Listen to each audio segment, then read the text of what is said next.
Make all these clouds, let's smoke all this weed, let's all just be free. So come along with me to MMA 420.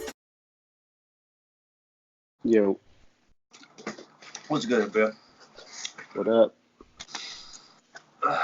So, I guess me and you were both right about the Demian Maia fight. Let's just start off with the main event because I thought Ben Askren was doing pretty good the first two rounds. He was outstriking him pretty much, but he was out striking Demian. yeah, he was Demian, outstriking him. huh? He was outstriking him. Who, Ben? No, man. Yes, he Hell no. was. He was busting up his face. Just because your face doesn't mean he was landing more. Who was landing more strikes was Demian, bro. Demian. Nah, I saw Ben Askren. I thought Ben Askren won the first two rounds. What? Nah.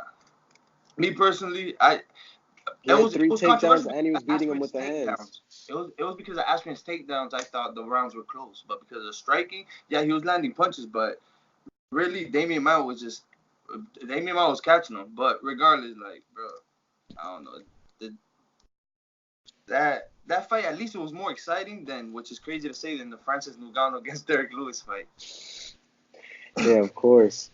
Nah, it was a good fight. I liked it. No, it was Demian Maia, once he gets your back, once he had the hooks in, I was like, oh, it's a wrap, bro. Done deal.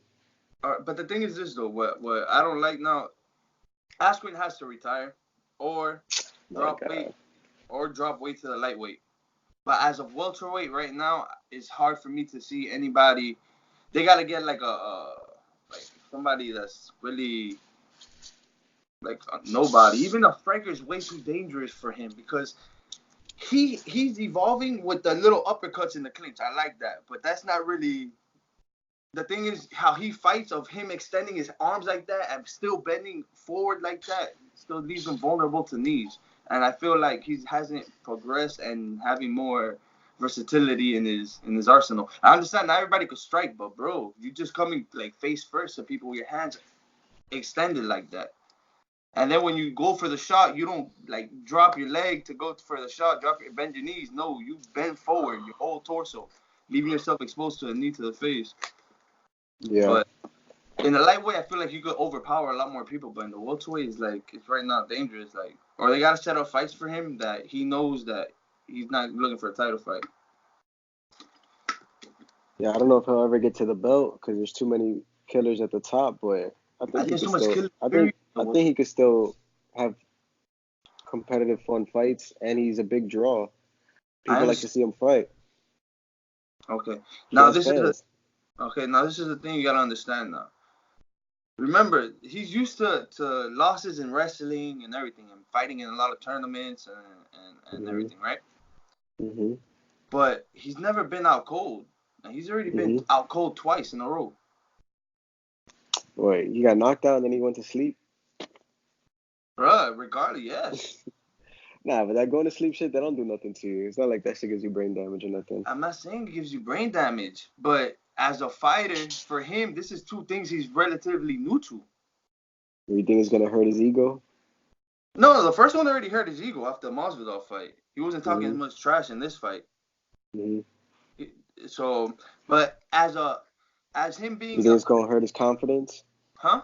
You think it's going to hurt his confidence? Yeah, of course. But the thing is, as him being like a good leader, a good coach, entrepreneur, because also like a lot of the exposure was because he made it possible. You feel me?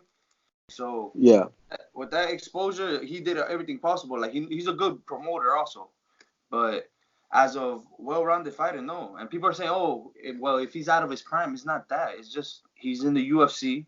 He's never been this level of competition. The first fight that he been in the UFC was a controversial win, and he almost got knocked out in the first round. The second fight was the fastest knockout in the world. Then the third fight, which is not even the best striker in the world. Actually, though, you can say nothing to take away Demian Maia, but the least dangerous striker in the welterweight division, he outstriked you also, and then he submitted you. So where are you? I don't think he outstruck him, but yeah, I don't think his goal is to be a well-rounded MMA fighter. I think there's like certain dudes in not only in the UFC, just like in fighting in general, that they just want to like represent for like their discipline. So for example, like Demian Maia, he wants to be known as like the best jiu-jitsu, like he wants to be the representative for jiu-jitsu in MMA. And I feel like Ben Askren wants to be that dude for wrestling. Okay. So you feel me? So like, bro, I feel like he could still have fights. I don't think it's time for him to retire, bro. That's crazy. I feel like, look, Demian Maia got his hands, right? Listen, Demian Maia actually came versatile. Ben Askren has not been versatile yet. And even though if he chooses, look, remember, Demian Maia strike, he like stood up with Kobe Covington. That's why he lost, but he was primarily striking with Kobe, so he didn't have no problem with that. Even though his striking is not that good, Ben Askren, I feel like he's already in the UFC, and it's like his striking and his like being able to be so versatile is already like, and it's late right now in the division of his career, and right now on the top of his career right now, this is like he needs more than just wrestling. And Khabib and all these guys who are good wrestlers, the greatest of all time, Randy Couture's, the DCs, all those incorporate ground and pounds, incorporate submissions. They even strike. Ben Askren is just wrestling, but it doesn't even that he wrestles you and puts you in danger. It wrestles you and holds you there. He doesn't even do no ground and pound or nothing. So where's the sense of the danger? That's why it's nothing against wrestling, because all the wrestlers, you can say majority of the champions that ever been have been wrestlers. But they incorporate other styles. He's very hard-headed. This does not work. Even Crown Gracie, another person wants to show about the MMA. What happened when he couldn't get a takedown? He didn't keep going for a takedown. He tried to strike. He tried to do different weapons. Ben Askren does not do that. So I feel like, in a sense, he's hard-headed when it comes to be more. And he has a black belt, you said, in jiu-jitsu, right? Yeah. But the thing is, bro, like, you know, striking. No, there's levels to jiu-jitsu, though. Yeah, but there's black belts and then there's Demian Maia.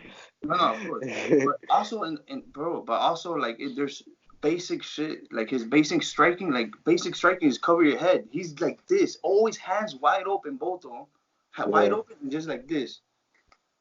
Bro, leaving himself sustainable right there. Oh, everything down the middle. Everything Demian Maia was landing, forget about it. Imagine that would have been another striker with some good takedown defense. Because Ben Askren's takedowns were nice, but they weren't spectacular.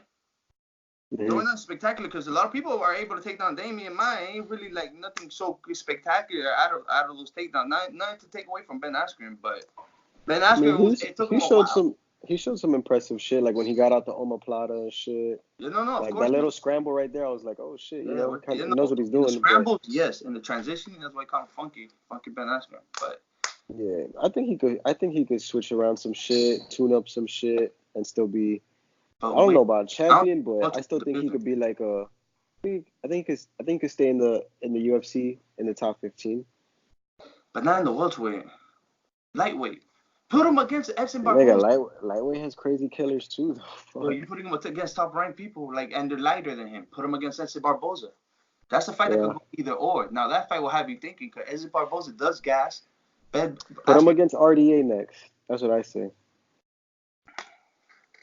They're both coming off losses.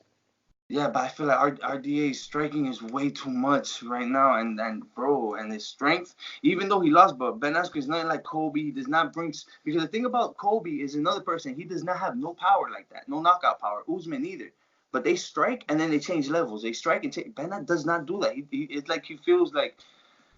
It's like there's an insecurity about his striking. Not like he's not comfortable. Not for real, because there's one thing about you'll fight. And like just to throw off the game, because you always everything, the more weapons you use, the more the person does not know what's coming. And I feel like he's like so being predictable, and then you're staying in this level right here, and everybody's learning new shit and surpassing you, and you're still here. And like you're wrestling, all right, your wrestling is good, so lay off the wrestling, go strictly striking a while. But you got to the point that you got knocked out 5 seconds. You didn't learn that, which it wasn't even a lucky knockout. It's just showing you that you're predictable and you still come with your hands open as soon as the round opens. Like, bro, against Robbie, against Monster, against everybody. Like, you're being more. It's to the point that nothing to take away against him, because if he fights somebody that doesn't know his style, he'll be a problem. But the reason that he's simple is because he's predictable. They know what's coming. So you think he should retire?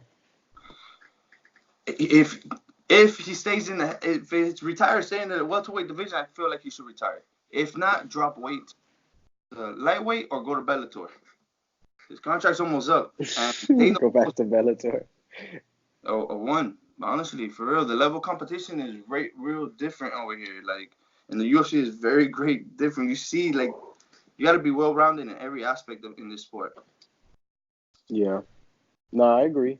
I still think he could. I think he could fix some stuff up, and be successful.